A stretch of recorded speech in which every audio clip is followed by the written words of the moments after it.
The Viltrumite Empire was once the most dominant civilization in the galaxy. Then a single virus wiped out 99.9% of them, and the survivors had to resort to infiltrating planets and breeding with the locals just to keep their species alive. Today I'm breaking down every Viltrumite in Invincible and what makes each of them terrifying, starting with the one who started it all, Nolan Grayson. Nolan Grayson is the son of Emperor Argyle himself, which means his bloodline is about as pure as Viltrumite genetics get. And that matters, because among a species where everyone can punch through mountains, Nolan's power levels still exceed most of his own kind. He rose through the Imperial ranks, commanding his own military unit through nothing but raw combat prowess and thousands of years of accumulated fighting technique. Now, the guy's been perfecting the art of hitting things for longer than most civilizations have existed. But here's the thing, the Viltrum Empire wasn't always desperate. At its peak, they conquered worlds the old-fashioned way, just showing up and being stronger than everyone. Then the Scourge virus hit. It killed 99.9% of the population, leaving fewer than 50 pure-blooded Viltrumites alive. 50 out of billions. So Thrag made a call. No more direct conquest. Instead, Viltrumites would weaken planets from the inside and breed with compatible species to rebuild their numbers. Nolan got Earth. He adopted the identity of Omni-Man, married a human woman named Debbie, fathered a son named Mark, and spent years playing Earth's greatest superhero. The whole time, he was secretly cataloging Earth's defenses and preparing it for takeover.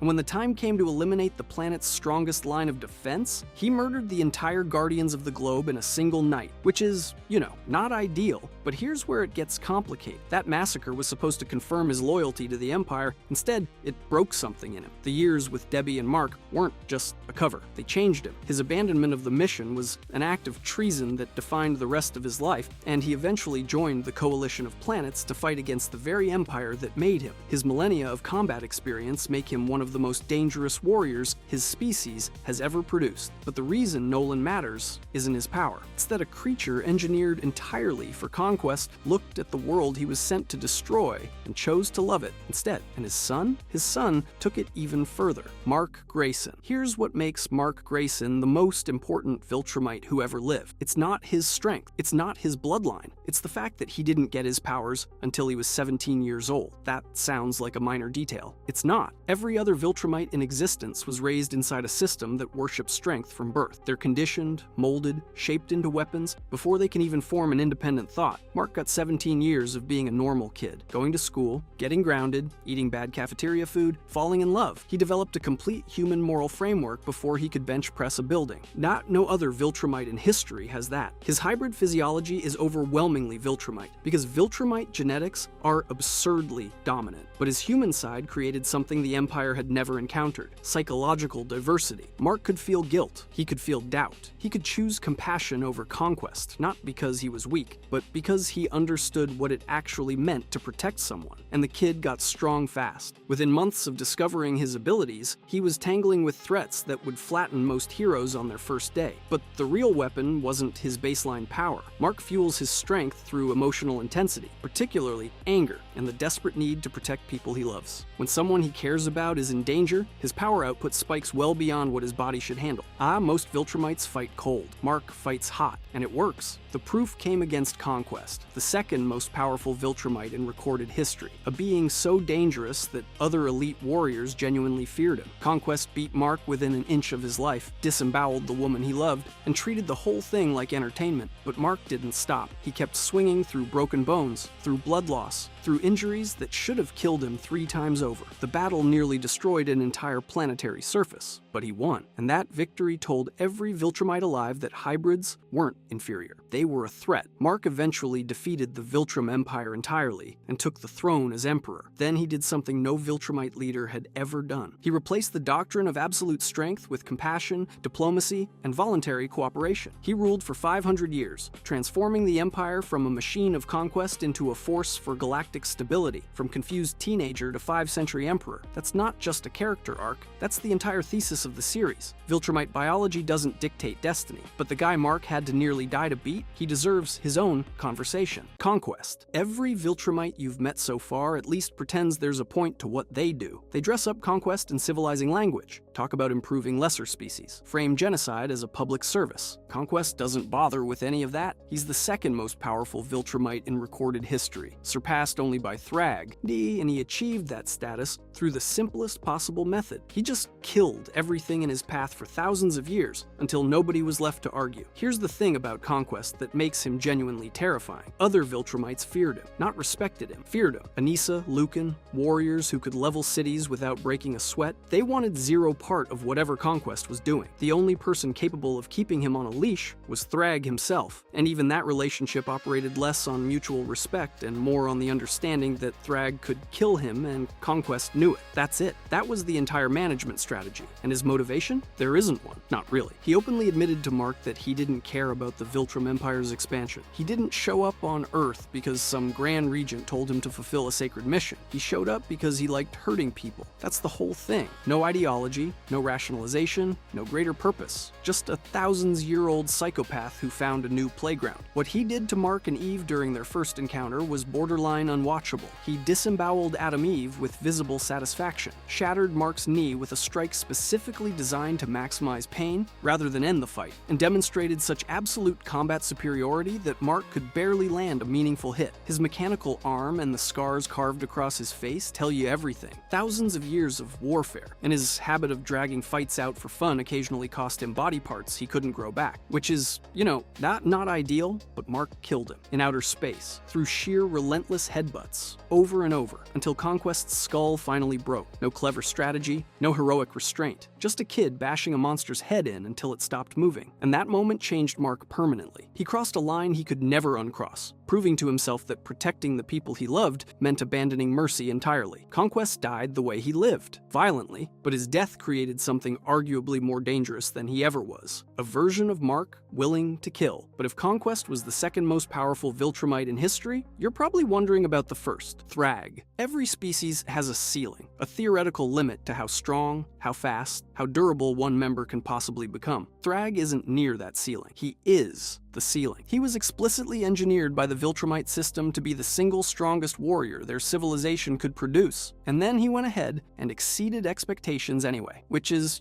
not ideal for literally everyone else in the galaxy. Here's the thing about Thrag. He didn't inherit power. He survived into it. After Emperor Argal was assassinated by Thetis and the Viltrumites tore themselves apart in the Great Purge, Thrag clawed his way to the top of the pile and claimed the title of Grand Regent. Not through bloodline, not through popularity, through being the last one standing who nobody else could kill. His philosophy is simple: the strongest leads. And conveniently, the strongest was always him. His combat abilities don't just exceed other Viltrumites, they humiliate them. His blows devastate elite warriors with minimal effort, and weaker Viltrumites literally risk shattering their own bones trying to hit him. Imagine punching a wall so hard that the wall doesn't care but your hand explodes. That's what fighting Thrag feels like, except the wall punches back and it's angry. But here's where it gets complicated. When the Scourge virus wiped out nearly the entire species, Thrag made a decision that should have been impossible for him. He authorized systematic interbreeding with compatible alien species. The ultimate genetic purist, the walking monument to Viltrumite supremacy, looked at extinction and said, fine, we'll dilute the bloodline. He recognized that human DNA specifically produced hybrids nearly indistinguishable from pure Viltrumites, and he buried that information deep.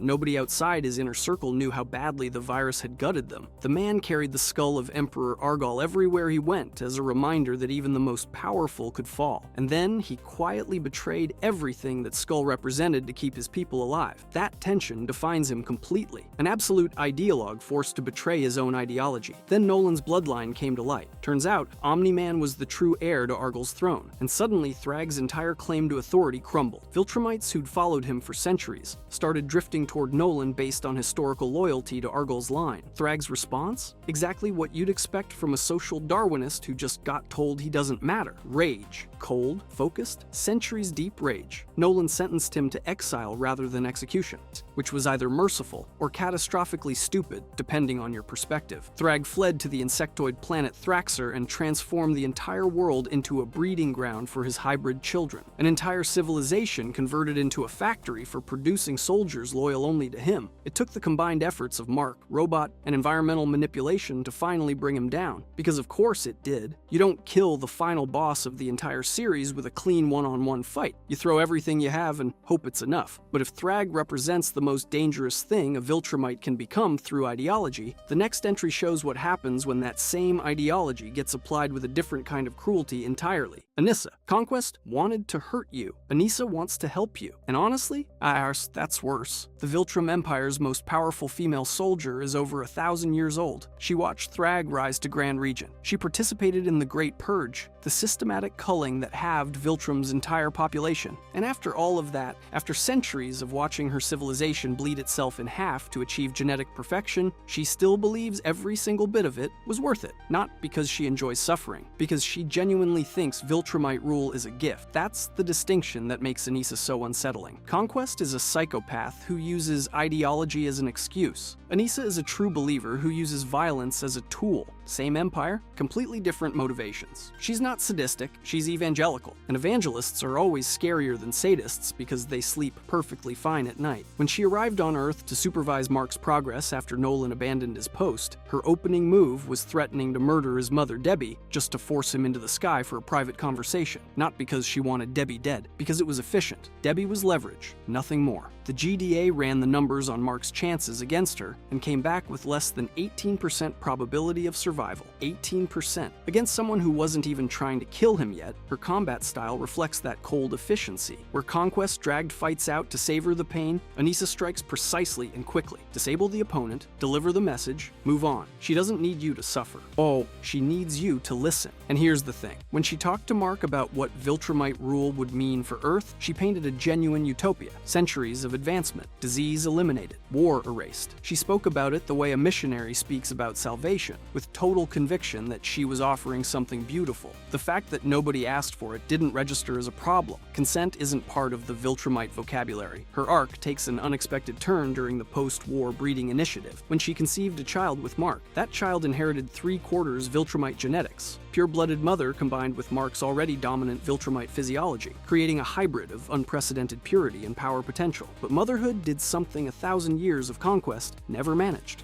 It introduced her to consequences, to attachment, to the uncomfortable reality that the civilizations she'd been improving were full of people exactly like the one she was now raising. 1,000 years of ideological rigidity, cracked open by a baby. I don't know what to tell you, but if Anissa represents the Empire's true believers, the next Viltrumite shows what happens to the ones who just follow orders. Lucan. Here's the thing about the Viltrumite Empire. Everyone focuses on the legends. Thrag, Conquest, Nolan. But empires aren't built by legends alone. They're built by thousands of soldiers standing behind them. Warriors who aren't famous, but are still powerful enough to crack a planet in half before breakfast. Lucan is that soldier. A perfect reminder that even the average elite Viltrumite is a nightmare by literally any other species standards. Lucan is over 2,000 years old. 2,000 years of combat experience, imperial enforcement, and unwavering loyalty to the Viltrumite cause. He's not a commander. He's the guy they send when someone needs to comply and isn't doing it fast enough. The fist at the end of the Empire's arm. His personality is about what you'd expect from someone who spent 20 centuries marinating in Viltrumite supremacist ideology. Total confidence in his racial superiority, open contempt for non-Viltrumites, and a special hatred reserved for hybrids. To Lucan, beings like Mark aren't just weaker. They're impure, which is,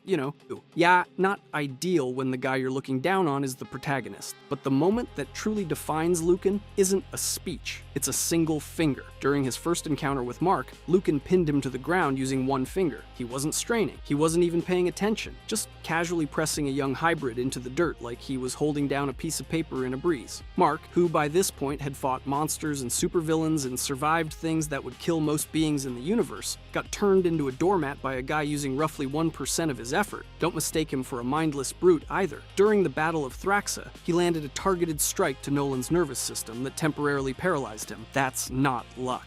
That's 2,000 years of knowing exactly where to hit someone to shut their body down. Nolan responded by disemboweling it completely, and Lucan's response to having his intestines rearranged was to regenerate within moments and keep fighting. Oh, you removed my organs? Give me a second. Cool. That's also a thing that happened. His survival through the Viltrumite War suggests he eventually integrated into Mark's new order. But can a soldier who spent 2 millennia believing hybrids are genetic garbage genuinely accept one as his emperor? Nolan changed because he loved a human woman. Lucan Lucan has zero such emotional anchors. He's ideologically rigid in a way that doesn't bend, it snaps. But if Lucan represents the Empire's reliable muscle, the next Viltrumite on our list represents something far more complicated. A hybrid who developed opinions about violence that would make even full-blooded Viltrumites uncomfortable. Oliver Grayson. Oliver Grayson is the most naturally gifted hybrid in the entire Invincible universe, and it's not particularly close. Born from Nolan and a native Thraxan female, Oliver's genetic makeup is completely different from Mark's. Different mother species, different developmental timeline, different everything. Let's start with the aging. Oliver physically resembled a pre-adolescent within 3 months of being born. 3 months. That's not a typo. The genetic incompatibility between Viltrumite and Thraxan DNA caused his body to develop at a rate that makes Mark's delayed power awakening at 17 look comically slow. He showed up on Earth looking like a kid, and talking like one too, except he was weeks old, which is,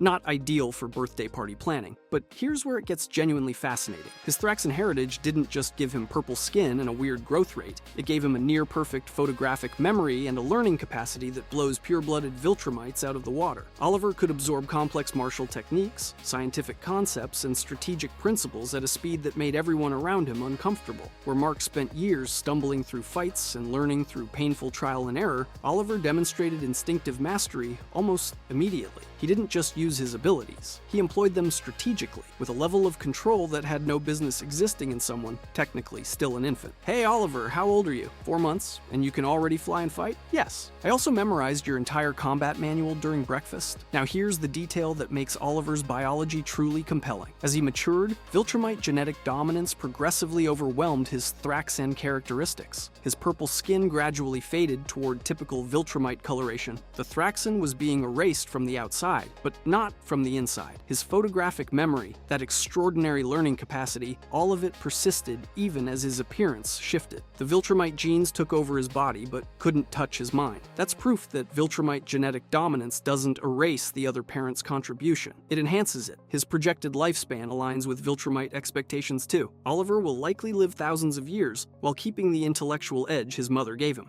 A Viltrumite body with a Thraxan brain running the show for millennia. That's a combination nobody planned for, but what really sets Oliver apart isn't his powers or his memory. It's his loyalty, his willingness to fight alongside Mark, to defend a planet that wasn't even his mother's homeworld, demonstrated something the Viltrum Empire never accounted for. Hybrids don't inherit ideology, they choose it, and Oliver chose family over empire every single time. But if Oliver represents what happens when Viltrumite DNA meets a completely alien species, see him wait until you see what happens when it meets a human with the power to rewrite matter at the molecular level. Tara Grayson. Tara Grayson is the answer to a question the entire Invincible series has been asking since page 1. Can Viltrumites be something other than conquerors? And the answer isn't a speech, it's a person. Born to Mark Grayson and Samantha Eve Wilkins, Tara inherited something no Viltrumite in history had ever carried before. Her father gave her the war biology of the most powerful species in the galaxy. Her mother gave her transmutation powers capable of rearranging matter at the molecular level. That combination created the most powerful hybrid the universe has ever seen. Here's the thing, Tara is only 1/4 Viltrumite, and it doesn't matter.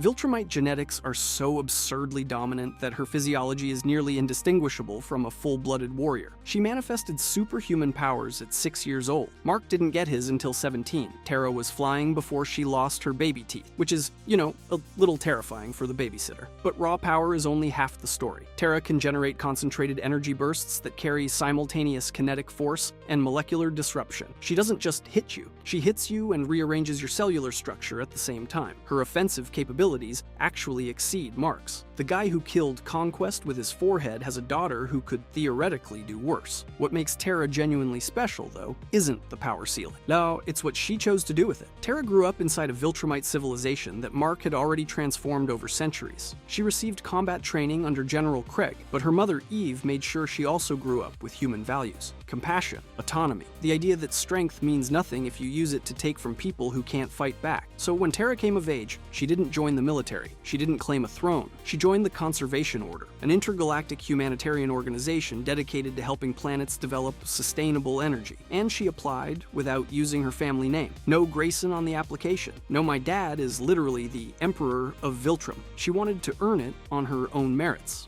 Completely detached from the legacy that would have handed her anything she she asked for. That's not just a character detail. That's the emotional capstone of the entire series. Every Viltrumite we've talked about today existed somewhere on the spectrum between conqueror and convert. Nolan chose humanity over empire, but spent decades lying about it. Mark rebuilt everything from ashes. Conquest and Thrag refused to change and died for it. Oliver bridged two worlds without fully belonging to either. Tara doesn't struggle with any of that. She's not torn between identities. She simply is what the Viltrumite species was always capable of becoming, if someone had bothered to show them how. Eventually, Tara took up the Invincible mantle herself, not because her father asked her to, because she looked at the galaxy and decided it still needed protecting. Centuries into the future, the name Invincible belongs to a woman who chose compassion over conquest, merit over legacy, and service over power. And that's the whole point. Every brutal fight, every betrayal, every impossible choice Mark made across 500 years of leadership led to this: a quarter Viltrumite girl who could destroy planets but would rather save them. The most powerful species in the universe finally produced someone worthy of that power. Not because she was strong enough to take what she wanted, because she was strong enough not to. If you enjoyed this video and want to see more, click the video on the screen now.